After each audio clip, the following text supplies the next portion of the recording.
All right. Joyful Rising, Docs Diggler, Brick City Buddha. Can you, for the record, tell us your age?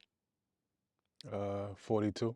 I just turned 42. 42 this year. I'll be 43 this year in June.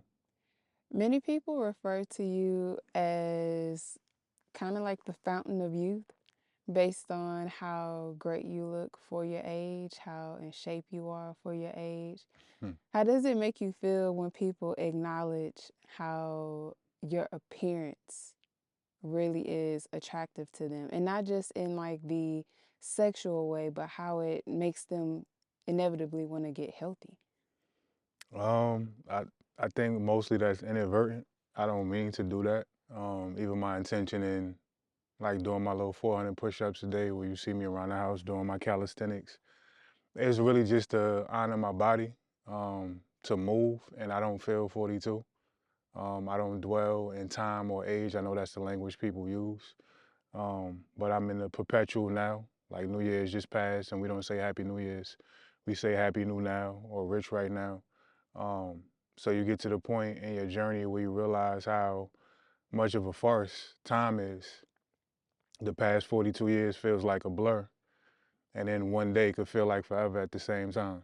Um, so I appreciate it, and I'm glad it has a reflection to people of, I guess, what 40 could or maybe should look like. Like even in our culture, when you look at different African tribes and stuff like that, the men is 100 plus running around, still catching lions and doing what they do. And in Western civilization, we kind of been conditioned that our shelf life is around 70, 80 years, and maybe 30 of that you're gonna have the activity of your limbs. But I think that's the reverse. I think we should be fully active to the time we check out if we handle our vessel properly. Uh, Beautiful, beautiful.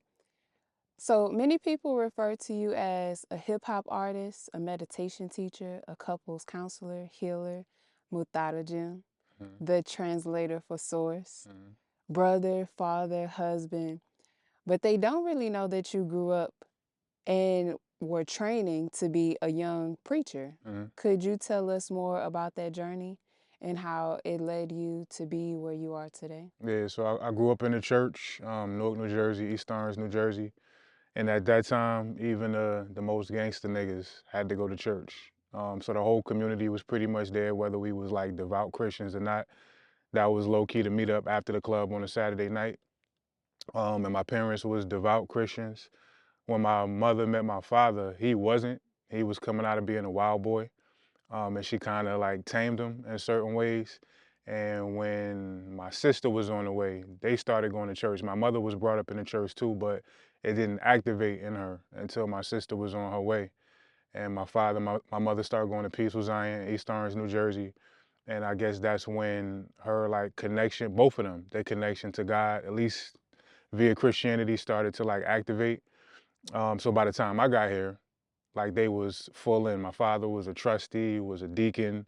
My mother was an usher at a certain point, but then just was always in church. We was there 3, 4 times a week. So it didn't really activate in me until my sister, who was a wild child at a certain point, very rebellious, from probably about 12 years old to about 17, 18 was the height of her rebellion. And when she started to go to a different church than we grew up in, which was very like youthful, exuberant, and she started to change her life. Like she was running away from home. She was with all the hood niggas. I didn't like her at the time because of how much angst she caused in our house. And when she started to change, I'm like, all right, hold up. What is making this devil spawn of a sister start to change? And I went to the church with her, and I saw why it resonated with her because it was all young kids. Praise and worship was lit, and then that's when I guess my light started to turn on with my relationship with God. So from that point, I was right about to go to college, and from 17 to about 19 years old, I was studying to be a minister in training. I was already preaching. I was becoming like a young star minister, even in the time that didn't really exist yet. I was one of the first to be that, and that maintained and still until I got to college and started to read other things and started to read deep enough into the Bible where I realized a lot of it didn't resonate with me. Yeah. So that was a part of my next question. There are a lot of people who say things like they've lost their religion. Mhm. And I remember when I was deep into Christianity and I would hear that, I'm like, well, how the hell did you lose it? Like, where did it go? And then it wasn't until I chose to be open minded about all religions, Mhm. all things, all customs, and beliefs that I started to understand. So, can you tell us about what someone saying they lost their religion, what that looked like for you? Was that the same for you? And how did that play a part in you being in college and choosing to study other things? Because you Mhm. also study deep Mhm. philosophy. So, how did going from choosing to venture out of your religion lead you into studying philosophy? And how did that make you feel to even do that? Some would be afraid to do Yeah. that. So, what was your experience like? Yeah, I was definitely afraid. I thought I was gonna burn in hell. Everything with Christianity is you're gonna burn in hell at a certain point. But it was like the non-resonance of the certain pieces of the Bible, like a just, benevolent God punishing you for the rest of the eternity because you fucked up this human shit.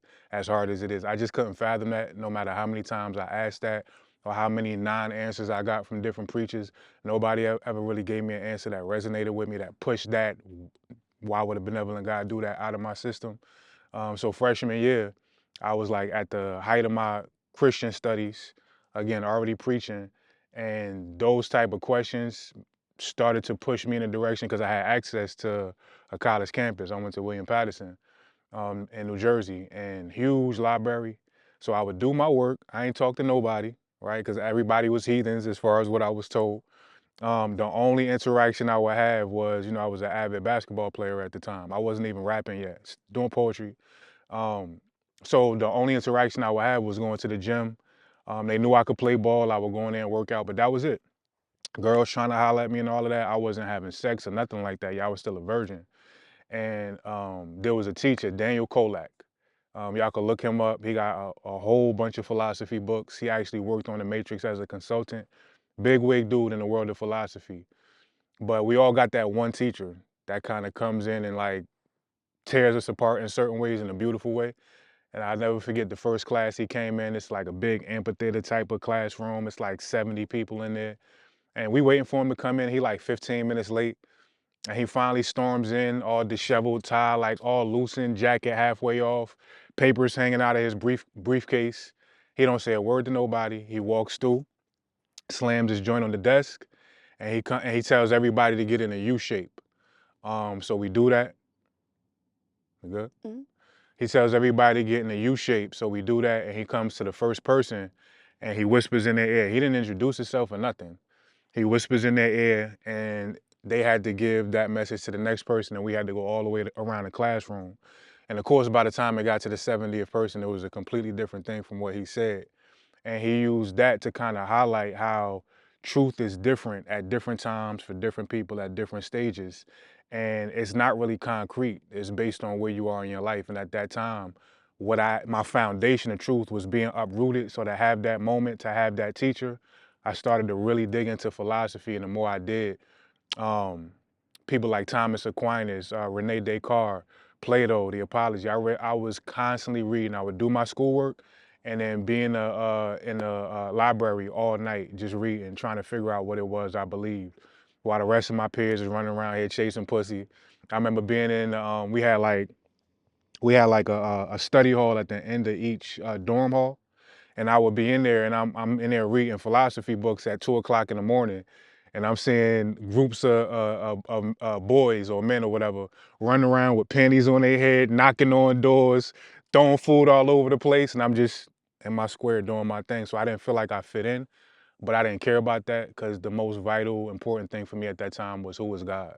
Mm. But so that helped me to get through the fear of possibly going to hell for just asking the question, who was God? So you did ask questions as a young boy to Yeah. gain understanding. And one thing that I recognize is when adults get older, they kind of release logic and they release that level of the brain. They just Right. kind of give it away. But Mhm. kids still have that logic. Mhm. So, how did your parents feel when you would ask those questions? And how did they feel knowing that you were studying things like philosophy and you were kind of changing your mind on how you felt about religion altogether? I got kicked out of Sunday school. Mm, My mother was the wow. Sunday school teacher. So this is way before I got to college, but I would be like 4 or 5 years old. And one of the first things I felt that got me in trouble, we would of course read about mainly the stories of Jesus. We would read the New Testament. And I read these stories and I would feel like I was Jesus. Mm, So at a certain point, we was in Sunday school. It's like five of the kids my age. And they wouldn't even really be paying attention. And my mother was doing the best she could to keep us engaged, but I was listening. And I remember the first time I asked, I feel like I'm Jesus. Am I Jesus? And she like kind of scolded me. And I didn't ask that question, but I would ask questions like kind of centered around, well, why only Jesus get these powers? At a certain point, she got frustrated with me and she kicked me out of one of her Sunday school classes. But that type of like, what's the word? Sacrilege was surrounded my inquisitiveness. And I couldn't like ask questions without feeling that certain sense of guilt, like God was mad at me for wanting to know certain things. So by the time I started to step away from being a star minister in training, the community I had was athletes and the church. Most of it the church. They all started to turn their back on me, including my mom, including my sister, who at that point was devout Christian. My father, he didn't really turn his back on me, but my father was never like really vocal. Of course, he did his job to take care of me as a young man, but we didn't have a lot of like real deep conversations. So like my whole foundation was ripped from under me, and I didn't have nobody at that point. So I really had to figure things out for myself. So I haven't really like talked about that being my first period of solitude and being on the college campus around all those people and really feeling completely alone in the world and misunderstood. Um, that was a tough time to have. Like, it showed me how powerful religion can be, to literally have your family turn their back on you just because you're trying to figure out what you believe that may be different from them. a lot of times you have children, adult children, who grow up in a Christian household or any religious household, and they attempt to have deep, meaningful relationships with their parents. And they don't really have the capacity to do that because their parents don't have the capacity to guide their child outside of the Bible. If they say that something is bothering them, they tell them to pray about it. If they say that they need help with something, they tell them that to be patient, God will come.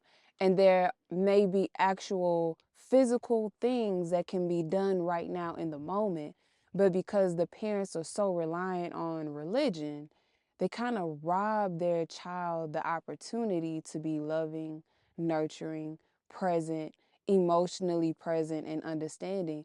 So, how did religion kind of shape and affect your relationship with your parents when you were really logical and maybe even emotional in what you needed from your parents? Did they have the capacity to go there with you? Nah, and now that you asking that question, so it was probably stages where until I had, my first little awakening as far as Christianity and becoming a minister, before that, it was just force. You going to church. Mm-hmm. Don't matter how I would cry sometimes because I just wanted to stay in the bed. I'm tired. I don't feel like going to church. No, you're going to church. And multiple times a week on Easter, we was at church all day because they had the early morning breakfast. So you literally at church from 5 o'clock to like 6 o'clock at night. To a certain degree, I hated church. So the first stage was just force. You're gonna do what we tell you. I get it. You parents, we young, you instilling in us, but that still has adverse effects.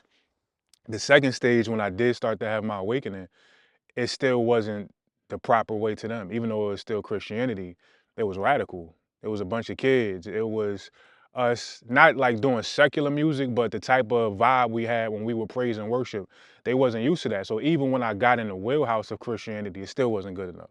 It Mm. still wasn't deemed as the type of Christianity that's going to get me to heaven and make them feel like good Christian parents.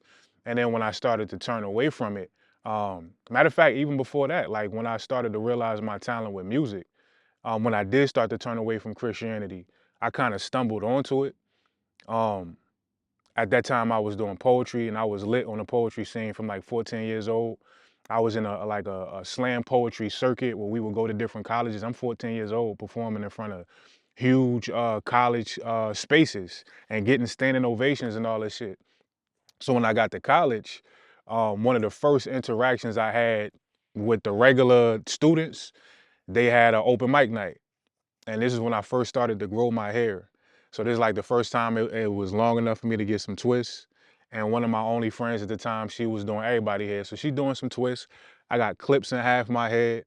And somebody had came upstairs like, yeah, they got a fire open mic happening downstairs. I don't even know why. I didn't even talk to nobody. I'm like, I want to go do that. I got a poem I want to go do. I got clips in half my head. She not even finished. I just went downstairs. Nobody really knows me like that. And I go downstairs, I get on the open mic, and I destroy it to the point, again, standing ovation. Not everybody know, at that time they called me Jeff Frizzle, right? But now everybody know Frizz. And that turned into some of my peers starting to realize I could write and them inviting me to a writing session at the college studio. That turned into me starting to realize I could rap. So when I started to embark with that talent and I would tell them about it, they was telling me that secular music. They was telling me you need to take all these tapes that you listen to and throw them out. So a huge part of my identity from that point and even up till 42 years old, they was never able to appreciate, to help cultivate, to just say that they was proud of. And it definitely turned into a lot of resentment throughout my life. A lot of it was unconscious, but my mother to this day still struggles with telling me that she's proud of me. So as a human being, I feel like in a lot of ways I still never have been like truly seen by my parents because of them looking through the Christian eyes. So, how do you think them looking through the Christian eyes affected you emotionally growing up? Did you ever have moments where you would cry or your feelings were hurt or something would bother you? Like, I remember one time you told me a story about not making the basketball team. Hmm. And that would be something to somebody whose dream is to be a basketball player, but not having that because of whatever the reason was, not your talent, but the things behind the scene, like race, all of that, Hmm. you going to a private school, that would be like emotionally, you would feel Hmm. emotionally distraught. You would be vulnerable. Hmm. When you go home, how do you respond to your parents? How do you ask for what you need? And do they have the capacity to nurture you in a moment like that when they are so religious? Yeah, they was kind of, I guess, blank emotionally. And I didn't realize it was an issue till last year. I didn't realize it was hurting me or bothering me or having other effects in my life. And being that you brought up basketball, like I remember I came home from getting cut. And mind you, I was one of the best players in tryouts, but again, it was Seton Hall prep. They could only have a certain amount of black faces on the bench on the team. So it didn't matter how good I did. They was pretty much going to cut me anyway because they knew that they had recruited certain black players that was going to be their stars of the team. They didn't anticipate for this other kid to be better than everybody else. So my mother really wanted me to play tennis. I grew up playing basketball and tennis because my father was a tennis player. So when I came home and I was distraught about it, not just about being cut, but the injustice that I felt. The first thing I think out of my mother's mouth was, well, you play more tennis now. Now you can go join the tennis team. So there was moments like that that looking back, or if I relay that to other people, it's not abuse. It's not molestation. It's not nothing like that. And I'm not going to compare it to those things. But I didn't realize how much damage it did to my spirit and to our relationship until really this phase of my life in my 40s as things have come up in my relationship with my wife, with my son, with my son's mother, and just my community at large. There's a lot of like their blankness created a lot of gaping holes in my ability to receive affection, um, to be praised and touted and again being told that they proud of me, even if it's stuff that they couldn't resonate with.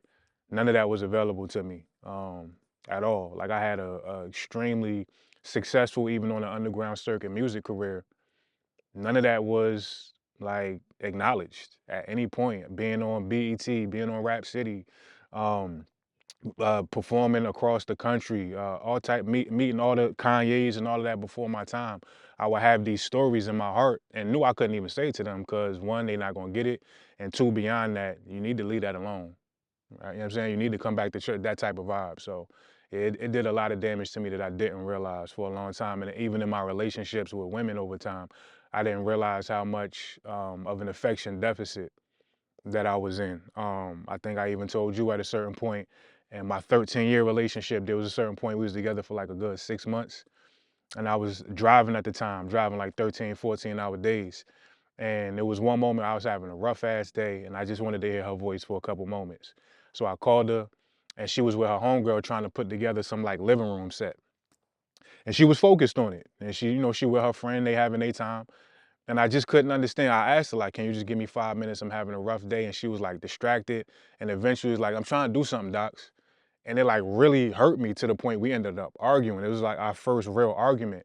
And I didn't realize until now, looking back at those times, how dependent and reliant I was on the affection and the appreciation, especially from the women in my life, how detrimental that ended up being to my relationships. So, one of the things that you mentioned was now you have the acknowledgement of those wounds.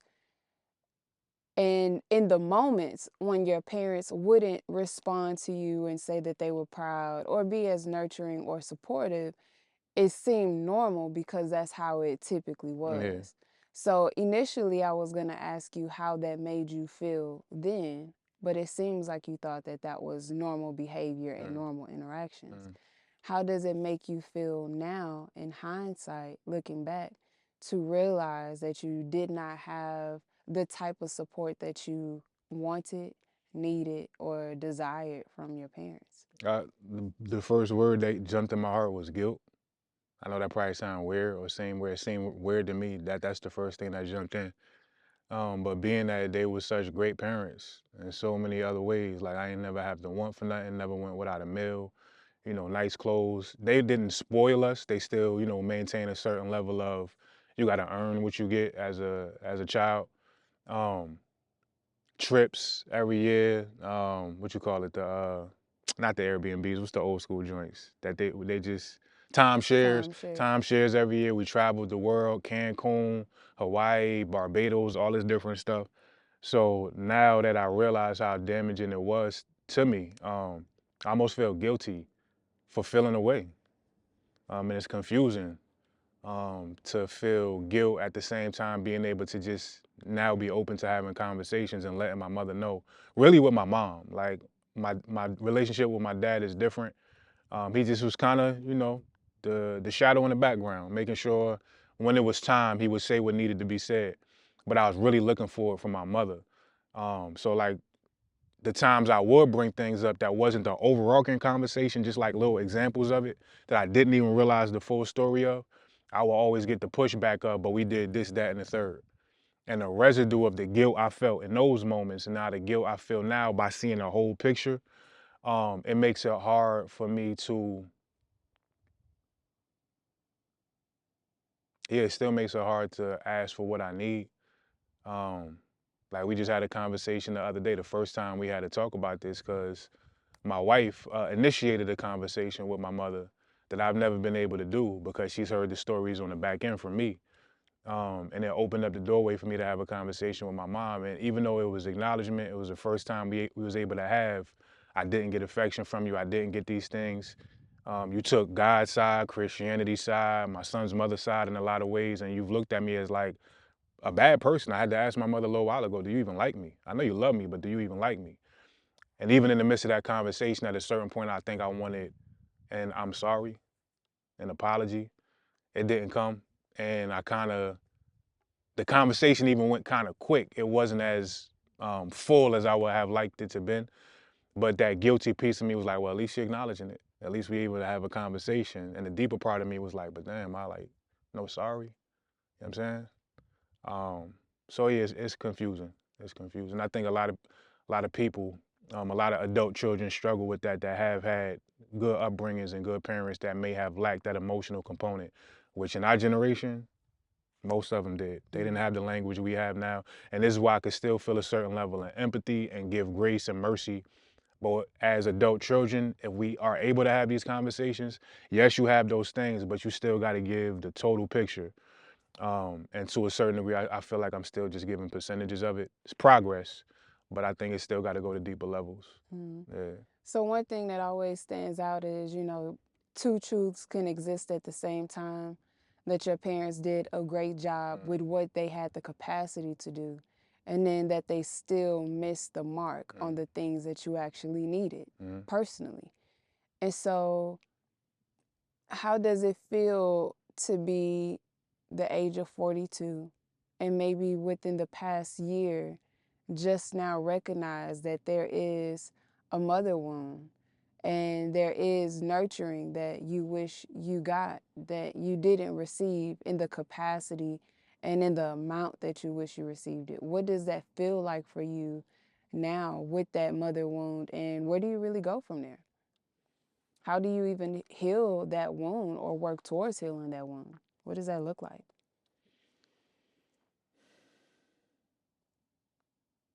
I feel like I'm playing catch up to a certain degree. And with all the healing work I've done with, through, and for myself, been able to hold space for so many other people, thousands of people I've worked with over the course of the past 7 years being a practitioner. Um, just now getting to the point where I see like it's this gaping hole in my spirit that I was not able to detect. It feel like I'm playing catch up.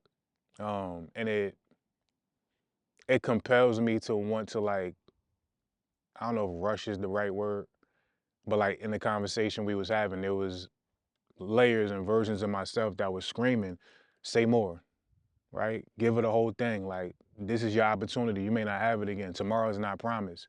So to a certain degree, those versions of myself feel like they rushing to get to, I don't even know if it's resolution, but to fully be heard. I don't know if resolution is going to be on the table. And I don't even know if I particularly need that in the form that most people would consider resolution.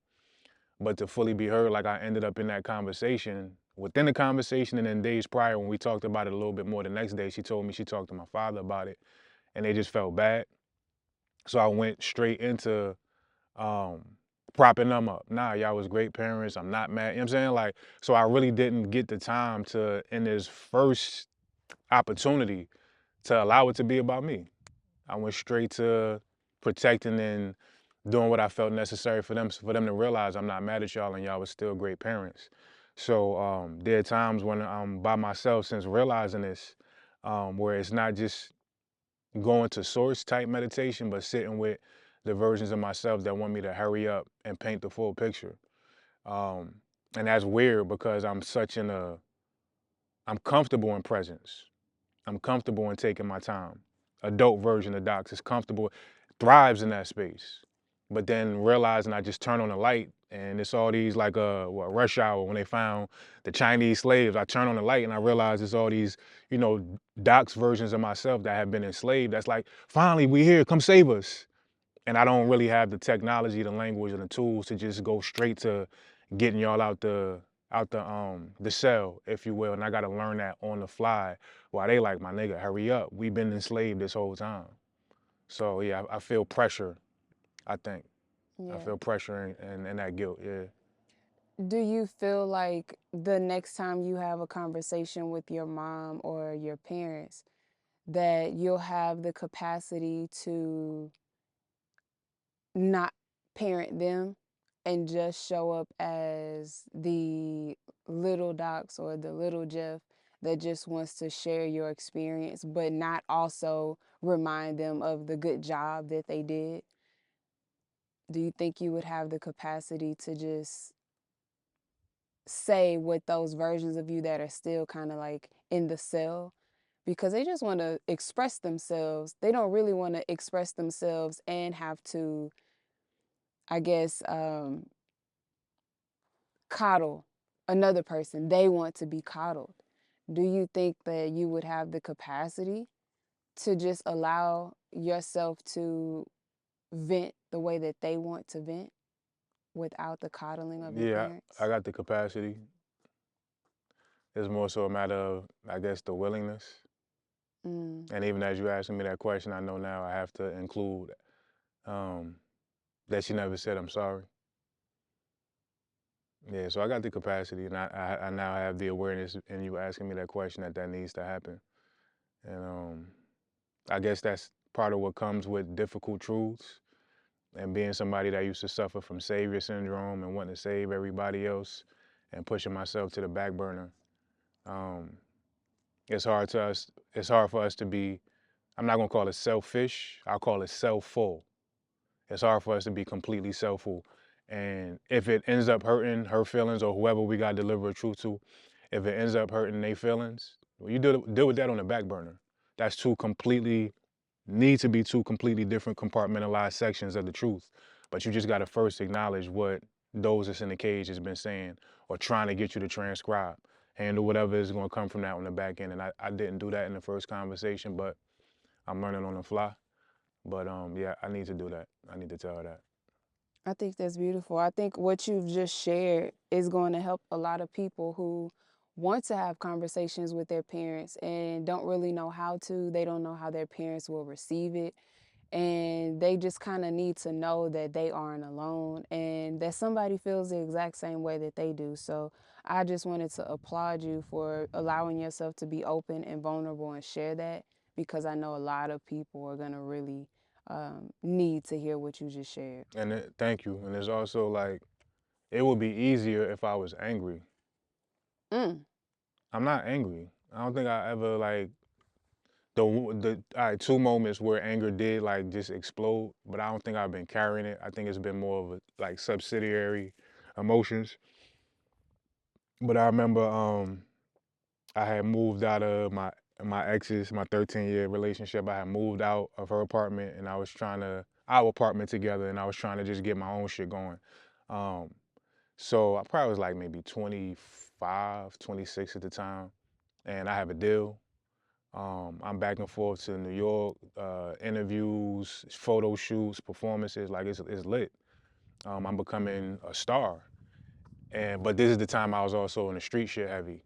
I'm moving crack cross state lines. I'm hustling weed in different towns in New Jersey. 4 or 5 under my seat. I got beef and shit like this. So they didn't know none of this. They knew I had a music career, but they didn't know what was going on with me in the streets per se. But my mother just hated when she would hear my music being played. I wouldn't play it for her, but I'm listening to my own shit. And every time she would hear any type of curse word or anything vulgar, she would just come in there and tirade me. So it was just one day, I had to take her to a doctor's appointment. Man, we in my little car, my little Chevy something, I forgot, Malibu. I think I had a green Chevy Malibu. So it's smelling like weed in the car. I think I had a pack in the trunk at the time. Um, and I'm on the way about to take her, and I'm playing one of my songs. Almost like low, and it's one of the least vulgar songs I had at the time. And I'm playing it not just for my own entertainment, but like I guess giving her opportunity to see I'm fire. And she just started going off on me again. Turn this off, this, that, and the third. And I just kind of broke on her. And like I'm yelling, probably the first time I really yelled at my mother. And I'm yelling at her, and she yelling at me back. And she just like, in complete victim mode, like, I'm your mother. You have some respect for your mother. And I'm like, don't you understand? I'm one of the greatest rappers in the world. And she said, don't you say that. She looked me like I'm driving forward, but I could feel the heat from her eyes and how offended she was. Don't you ever say that, right? Because she felt like it was hubris, Mm. that it was arrogance, and I couldn't have anything for myself without first saying God gave or God's talent that He. Just the fact that I was that confident in myself, it offended her to her core, to her soul. And I stopped yelling when she said that, and I just started crying. My little silent thug tears, but the tears started coming down. I dropped her off to where she went. And I'm still living in the same house, so it was just silent treatment probably for the next few weeks. But that was one of the very few moments where anger came to the surface. And if I was carrying that, it would make it easier. It's more so like, I guess, disappointment is more so frustration. Like a levee, a dam, or whatever you want to call it, and you got that little one point where water can get through. And that's how the love and the affection has been able to trickle through. And it's just, I've been starving and even pushed in the other direction of my abilities and my talents and the things that God has bestowed on me that make me a great human being. So if it was anger, I think it would be easier to express these things. But the fact is, it's not. It makes it a little bit more confusing to have these conversations. I think it's important that you said that it's not anger because a lot of people are angry when it comes to their parents. But one of the things that they don't recognize is underneath anger is hurt. Underneath anger is pain. And the accumulation of that pain leads to the frustration, leads to the anger. So they think they're really angry, but really there's a part of them that really just wants to cry. So again, I just want to applaud you for sharing that vulnerable space because people need to know that it's not just them that's experiencing it. Thank you. Is there anything else that you would like to share in regards to that? Maybe to someone who is in the exact same space as you, maybe experiencing this with their parents, and maybe they do have compassion. Maybe that's the reason why they haven't said what they need to say Right. because they do respect what their parents have done and they have that compassion and empathy, but they also don't want that to overshadow the truth of how they actually feel as well. What advice would you give them to honor themselves and not so much put the focus on just honoring their parents? Yeah, I say this a lot of times in my counseling sessions that we got misnomers about communication. Communication is actually not to be understood, to be heard, or to be agreed with. Those are beautiful benefactors when they happen. But I always reference my brother Vertical Jones, one of my producers. He had a podcast at a certain point, and he put out an episode called "Push the Kanye Button." And initially, he's talking about how when Kanye first was trying to become an artist, he was wilding. He jumping on executives' tables, performing, kicking shit off their desks. He's still Kanye to this day. Supreme confidence. But he juxtaposed that with the fact that as an artist, when you first make a song, whatever type of artist, rapper, singer, or even other stuff, but you first complete a creation, right? And let's just keep it music. And you in the studio, engineer has done enough for you to be able to actually download the song you just made. And you in there, you drinking your little shot, smoking your little weed or whatever you're doing. You're like, yo, this is the greatest piece of music anybody ever made. This shit fire. Oh my God, I made some crazy shit. And he was like, you maintain that energy until it's time to let somebody else hear it. And in the moment where you finally about to let another individual hear it, you're already making excuses. Oh, it's not mixed, it's not mastered. I'm gonna go back in and do a few other things. But then you start to play it, and all that power you had when you first heard that piece of music, you've now given it to them, and based on their reaction is how you're now gonna feel about that song. I juxtaposed that and took it a step further to communication. Communication is just speaking your truth, it's just to get it out of your system. Just like when blood got to meet the air for the healing process to start to happen, the truth just wants to get out and meet the air and let the universe do what it needs to do with it from that point. But the onus of us thinking, well, they're not going to understand. They're not going to get it. They're going to push back against me, right? Or your parents may not even be here, right? And you can't have that direct conversation with them. You think there's no merit to still vocalizing it or writing it down or maybe creating a song. So when people understand that those things that cause dis-ease right here in your chest where grief, sadness, and depression is, those things are asking to have the light of day, to have their moment to live. The lifespan of an emotion is very short, but it's still a piece of you that deserves to live for that 5 minutes, for that hour that you got to have a conversation with somebody. So when you remove the onus of, I need them to hear me, I need them to understand, I need them to agree, then it just strips right back down to the naked speaking your truth and getting the information and energy, the angst out of your system. Perfect, beautiful. Thank you for sharing that. Yeah, You no doubt, bodied that. no doubt. So at this point, we're just going to switch topics a little bit. But you have You want to a, transition or just the second part? no, it's still kind of the Okay. same. So you have a social media platform that is beautiful, thriving, growing. You have a lot of very important people who follow your message. And in on your platform, you host something called the King Cave, where you allow men to speak freely and women to listen. Every now and then you may allow, women to come on and share their perspectives, Mm-hmm. but this is a space that's specifically for men. And as it should be, Mm-hmm. because you guys don't have many spaces that are catered directly to you and Mm-hmm. only to you. Mm-hmm. So, in your first King Cave, one of the things that you guys spoke about was the sexual appetite of men Mm-hmm. and how many of you were late bloomers. And, in your college experience, that's where you kind of started just coming into your own, who you are as a man and Mhm. what you like. How did you becoming a late bloomer kind of shape who you were as a man? Also, you spoke about in your book that's about to come out very soon how you first got introduced to all things sexual. Mhm. So tell us a little bit about that and how the late bloomer aspect shaped the beginning of you becoming a man. Um, yeah, they go hand in hand. And y'all will read this in the book when I'm done with it. But in one of the first chapters, I talk about discovering sexuality through the antenna on the old school TVs. At a certain time of night, if you went up there and played with the antenna a certain way, you would have this staticky, I think it was called V-hole, but it was like static bars that would come down. But in between those bars, if y'all old school, y'all remember, you would hear a moan, you would see a fuzzy nipple, or, you know what I mean? So probably very young, like like 4 years old, I started to creep up into the living room at that time when I discovered this and started to like engage that type of energy. And I was playing with myself probably at, like 4 or 5 years old until my mother came up front one night and caught me and blasted me for it, made me feel very ashamed of it. But at that point, the Pandora's box was already open.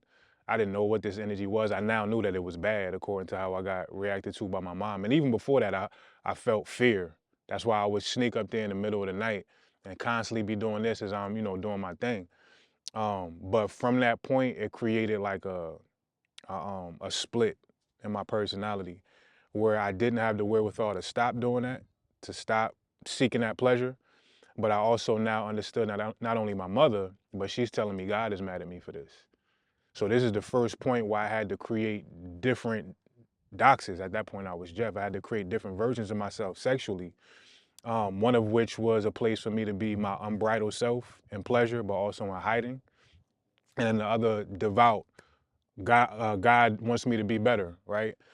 So I was already developing that, and a lot of men, when they get in relationships, they got two versions of themselves. The one that show up with the wife in the household, the one that show up with the boys when they go to the strip club. The stories they have around the barbecue table when it's just the homies and they talking about how many women they cheating with. We often show up in relationships with multiple versions of the partner that we present ourselves to be. So for me, that started at 4 years old, and that process continued to the degree where I was scared of my own sexuality. I was scared of the pleasure, but I didn't know how to stop it. At a certain point, it got um, it got very rampant. Like it would be, I don't know if it was ever multiple times a day, but it was pretty much every day. And then when I got to college and at 17 to 19, I was becoming a minister in training. I did stop. I did stop. But now my grown man energy is starting to come on. I'm also quiet. I'm a mystery. I'm around all these different girls, so they looking at me as, oh, I'm gonna be the one to get that quiet boy over there that's always in the gym and don't say nothing to nobody. So when I did come back my second year, sophomore year, after I had kind of lost my religion, if you will, it was this thing at William Patterson called the block, where you walk from the freshman dorm to the student center, and that's where all the hood niggas would be. So I went from freshman year being quiet, little church kid doing his little poetry, to first day of sophomore year, I'm on the block with the homies. I got a 40. I'm smoking, and the girls walking by me like, oh, it's lit. It's up now. So it was never a time where I was able to have like a buffer or like even with having that longer period of being a virgin, it was still like I wasn't able to learn on the fly because I was always thrust in like I just first started to play with myself. That's terrible. God is gonna send you to hell, right? And then trying to navigate that within myself and not having nobody to talk to about it. And then finally getting to college and now being around all these women, it was no chance for a learning curve with me. Um, and I guess that could go both ways because the brothers who start early, the other end of the spectrum, but still the same thing. They don't get a learning curve. So I think for a lot of men, especially in the black community, black and brown community, we are sexualized very early, whether we actually engage in the sex or not. But we don't get no education, right? We may have one class in school, but I'm talking about the real education, the emotional education attached to sex. When you hit a woman's spot the right way, what that's going to do to her heart and how she's going to start to respond to you, and the pressure you may feel if you're not ready to crack the code, if you will, sexually, and to have a woman's heart chakra open up to you, the responsibility that comes with that, the power of the penis. We always hear about the power of the PUSSY.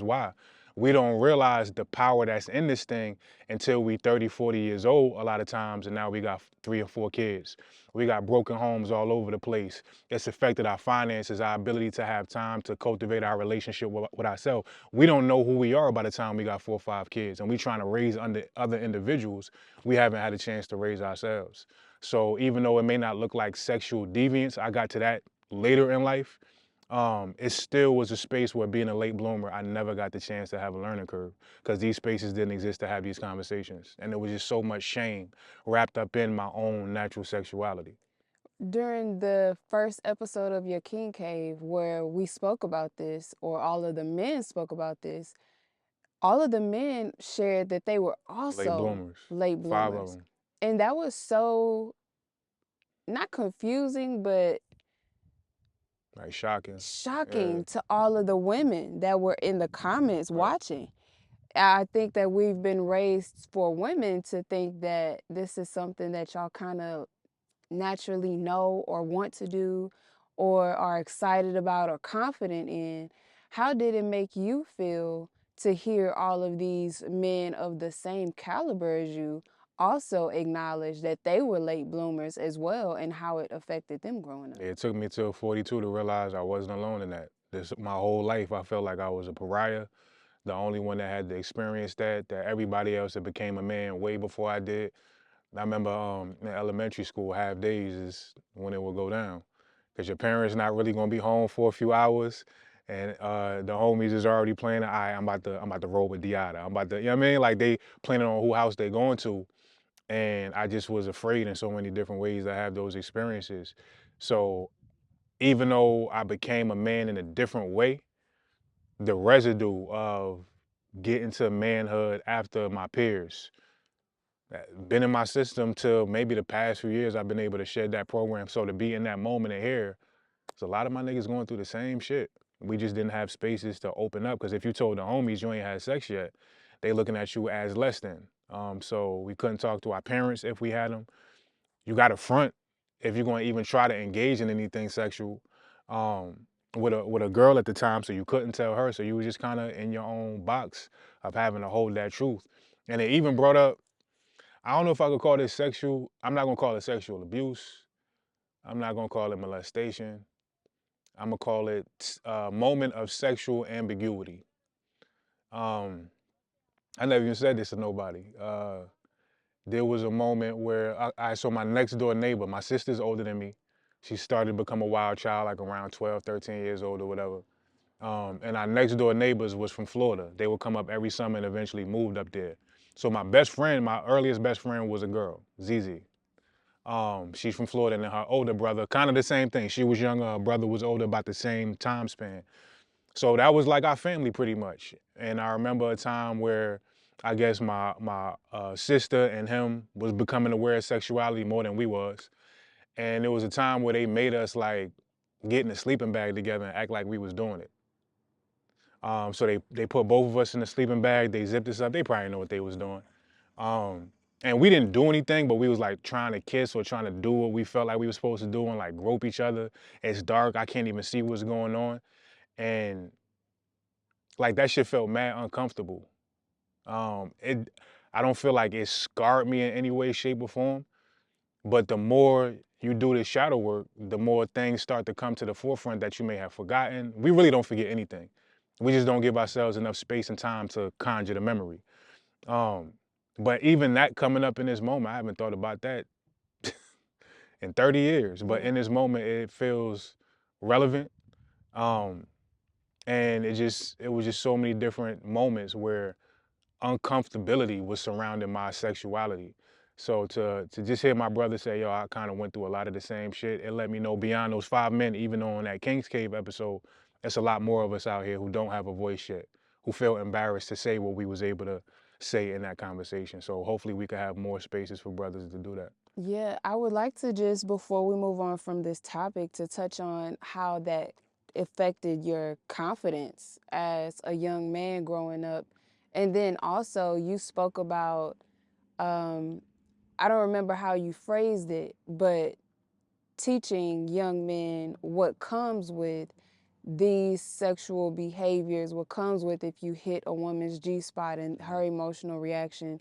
Y'all never really got training on Mm, how to be sexual, mm, even in a spiritual way, in a healthy way. So tell us about how all of this shaped your confidence, but also dive deeper into explaining what you kind of touched on a little bit as mm, far as that teaching mechanism, mm. because there's many women who are raising sons that need to have these conversations with their kids, that want to, but they need to hear how to maneuver that conversation and what should actually be spoken about from a real man. I didn't. Yeah, I didn't really have confidence. I had belief in my abilities. I had belief, like once I discovered I could write, like 12, 13 years old, I had belief in that. I had belief in my intelligence. I knew I was very smart. I could process and download information very quickly when I would receive it. But I didn't have confidence. Trying to think when confidence came online for me. I didn't have confidence till I had sex. Mm. So yeah, 18, 19 years old, and then still even in that, you have, and I had a girlfriend at the time. It was a woman that I was in love with, and vice versa. But it was still like, this is just one woman, right? And this is when my music career was budding, and I'm around all these other women and starting to have different interests and things like that. I didn't cheat, but the energy I gave to that relationship started to dwindle, and then we broke up. We was together for like maybe a year and a half, then we broke up, and then I went another long stint, excuse me, and didn't have sex. Because it's like, this is just there's one woman. I can go to some other woman and she gonna tell me I'm trash, right? And so much of my confidence, being that I was beat down religiously, as far as my talents and my abilities, and then not having much experience, a lot of my confidence was now attached to I get attention when I rap, and a lot of that attention at that time was from women. But I was scared of like going full throttle because I didn't have much confidence in myself, and I felt like they could see it. I felt like they could smell it. As big as my name was getting at that time, I felt like they could see the real me, even if they didn't. Um, so I went another 2, 3 years until my next, the 13-year relationship I talking about, and she kind of pursued me. If that didn't happen, I don't know how much longer I would have went. And I'm bubbling out here. I'm lit. I'm in magazines and all this other shit. But I didn't have confidence in myself until that relationship, and now I was active, and she was showing me things, and I'm starting to realize, okay, I can do this, right? And then that started to trickle into other phases, like, we say when your balls drop as a man, or you get hair on your chest, metaphorically, that relationship is when that started to come online. But it also came online where I've had 23, 24 years of suppression. And now I feel like I'm in my confidence and the floodgates kind of open as far as what I had access to with other women. As far as the other question, you're talking about like the other sexual education aspect. Do you need me to restate the Yeah. question? Mm-hmm. So, with the sexual education, Mm-hmm. you touched on it, maybe the question before, and you basically spoke about how there's no teaching for Right. young men on what they will experience when they start to engage. And most of the time it's just like, if you have sex you're gonna have a baby, if you Right. have sex you're Right. gonna get an STD, and that's kind of it. But they Right. don't tell you how it will affect you. They tell you how it will affect the woman. They don't tell you how it will affect the woman emotionally when you hit the G spot. Mm-hmm. Those are the things that you kind of just Right. touched on. Right. And I recognize in your king cave, there are women who are asking questions, not just for themselves, but also because they're raising young men and they want to know, how do I have this Got you. conversation with my son? How do I teach my son the proper way to engage in sexual activity so they know what soul ties are? They know what Right. energy exchange is. What do you have to say to those moms, and what advice Yeah, no, can I you got you. I give? think it got to be a complete perspective shift outside of just the information that got to be relayed. we train and we condition our men, our young boys, and especially again in the black community. But this goes for everybody, but especially our community, to go get the pack, to go get the bag. Um, what is it? Get money, fuck bitches was the moniker of the era of hip hop that I grew up in that I also write about in my book. So that was our mantra. You're only valuable if you get in the bag or if you're getting women. And whatever way you got to go about doing that, I remember one of Pac's favorite lines, you made a G today, but you made it in the sleazy way. The sleazy way didn't matter as long as you was getting to the bag. So this is why we were so open and looked up to the drug dealers and the dudes that was doing it in ways that didn't cultivate the spirit. So we got to have a perspective shift where we're able to tell our men that if you are able to investigate your spirit, the emotional components of yourself as a man, the bag gonna come regardless. It may not be a direct path to I sold this amount of drugs or I shot this amount of shots and I got into the league. It may not be a direct path. It may be a path a lot like mine that was this shit. And I didn't get into my rhythm until 36 years old when I started to teach meditation. And from that point, my abundance has grown. I was flat broke, blind, disability, kidney still healing, fired from 5 straight jobs. I had to go through all these twists and turns to realize, as somebody told me from the beginning, investigate what's going on in your heart. Investigate what's going on with this sexual energy and your feelings. That would have led me to the wisdom, not just with the bag, but to know how to handle and maneuver with feminine energy. And that would have, like, when I started to become aware, I didn't know what books to read. Of course, Google was God to a certain degree at that point, but I had to receive the download of curiosity about an aspect of myself that would then spark the thought, all right, let me see if there's information on this that would lead me to the book that revolutionized and gave me some of the information that I needed. I don't get to that wisdom without the investigation. So even with things like, I think this is a big thing too, when men kind of hit the wall in relationships, the book I always talk about, cultivating male sexual energy. I always speak on the 5,000 ejaculations and how every time a man ejaculates, between 200 and 500 million sperm is released, each of which have the atomic force to create a life. If you spend too much of that, you don't have as much to create the business, to establish health in your body, so on and so forth. I always talk about that.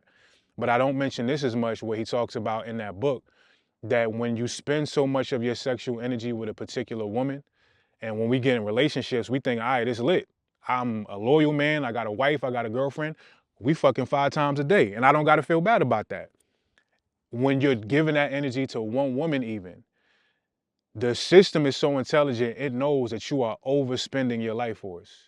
So over time, it will start to release chemicals into your system that will cause you to withdraw, to retract, to become disinterested in, to become less attracted to that woman. And you just like, yo, it don't feel like it did the first year and a half. And I'm starting to have more of the wandering eye than I did in the first 6 months. Like, yo, what's going on? Like, I love my wife, I love my girlfriend, but we don't have the information to understand the system is trying to protect you because you bleeding out too much energy and literally shaving years off of your life and the quality of life off of your life because you spending so much of that life force. We don't get these tools. We don't get these techniques. So if we just reverse the spectrum, if we reverse the perspective we have of how we raise our boys and what's important, if we direct them to this as opposed to this and this, they'll make their way to those lessons how they need to. Beautiful. Yeah. Okay. Although you were raised in a church, you also have a significant amount of street cred. And you did, and you had certain things that you did being in the street and, just evolving in that way. How did you end up participating in the street lifestyle coming from the church lifestyle? What sparked that? Um, Lack of confidence, lack of feeling like I fit in. Also, to a certain degree, at that point, I had a music career to fund. And of course, I could have just, when I started to smoke and drink and I'm fucking and all this other shit, college life, I'm partying all the time, disconnecting from my foundation of God, my interest in, you know, getting a degree and all of that started to dwindle. So my grades started to get impacted, and eventually I gracefully bowed out, came back home to live with my parents. But now I have a budding music career that I got to fund, right? So yes, I got a roof over my head and I'm working these 9 to 5 jobs. I remember I was working at Best Buy, and it's probably one of the first moments in my life that it was like, nah, nigga, you gotta get to it regardless of how. I'm at Best Buy. I was doing what do you call it? Loss prevention, which is trying to get people to not steal. And in the times where they needed help with bringing the carts in, I'll bring the carts in. I was at West Patterson, I think on Route 46, Best Buy, and it was night. It was cold. I'm tired. I'm not really making much money at all. I'm lost in my life. I don't know what I'm about to do. And I remember I'm pushing the cart, and I had to get the garbage out of the thing before I came in. And I'm getting the garbage, and it's a family walking in. This black dude, he got like 4 kids. They get out of a nice car, and I'm pulling the garbage out, and the whole thing just busts on me, right? And I'm just like, and as the dude is walking in, he told his son, he said, "See, that's why you go to school and get good grades." And in that moment, it was like, nah, yo, whatever the fuck I got to do. And a few of the homies I grew up with, I won't say no names, he had been hustling his whole life. He didn't have parents. He was one of our best friends, and he always had access to whatever we needed. So I go to him, and we start getting it popping, and it got to the point at the peak of what I was doing where I literally had the whole playing field clicking. Like I wasn't on the corner at that point. I'm serving the hustlers, right? We had a whole like house in Elizabeth where we got crack being produced on one floor, weed being produced on another floor. We had a whole botanist. So it got pretty crazy. But a huge part of that also, I said it in a song, The Cycle, that I released last year. You get to the point where a rite of passage for black men in the communities we grew up in, you gotta have some stain on your name. And then one of the lyrics I said, by 18, I was embarrassed that I ain't catch a body yet. Mm. So even in the money that I was getting, it was still a certain level of like that wild, wild west energy. Like, nah, it's up. Anybody that, if I got the opportunity to get some stain on my name, I wasn't on no gang shit, but I'm riding around with the 4-5 on my lap every day, hoping somebody would trip. When my ex at the time, what sent her to me, when I started dealing with her, she was in a relationship with this abusive dude, and he ended up going to jail for trying to kill her. He chased her down the street in her drawers with a knife trying to stab her. And from that point, I'm riding around Plainfield every day hoping I seen this nigga. If I did, I probably wouldn't be here in front of you right now because I'd probably still be in jail because I was willing to pull that trigger. I never got the opportunity to do it. But a huge part of it was that pie chart of lack of confidence, feeling like I'm not a man in my community until I have these experiences, and then just basic, not poverty in the traditional term, because I could have still lived with my parents, but as far as what I was trying to cultivate with my music career, I needed to fund it. Yeah. You said at one point you were either on the block or in the car. You have the pistol in one hand, and the other hand you reading books on quantum Oh yeah. physics. Mhm. How were those two parts of you able to coexist? Because many people will just dive deep into one thing. If they're in college, they're gonna dive deep into college. If they're into selling drugs, they're just gonna dive deep into selling drugs, and they're just gonna, cut everything else off. How were you able to still coexist within the evolution of who you are and the person that was still trying to fund your music career and in that lifestyle? It's not even a matter of how I was able to make them coexist. Like I would tell you, I would be on the stoop, be on the block with 30, 40 niggas outside doing God knows what, and I'd be on the stoop reading a quantum mechanics book. And during that time when I was in college, not only did philosophy become important to me, but the quantum world, right? Atoms and space. And because if I couldn't get to God through the religion, if that was too ambiguous for me, I felt like the information I was starting to acquire about the quantum world was like leeway. So at that time, I wasn't even conscious that that was still me having some semblance of a relationship with God. For me, it was just interesting. And niggas would crack on me. This nigga in here reading quantum mechanics. So nigga, what you want to do about it? But that was kind of what kept my peace at that time, being that I had lost my religion. I didn't know who God was. I didn't know why life existed. I didn't want to be here, suicidal, homicidal. But reading those books gave me a certain sense of peace and a certain sense of connectivity to what was beyond me at the time. So it wasn't a bargain. It wasn't a decision. I had to read those books during that time.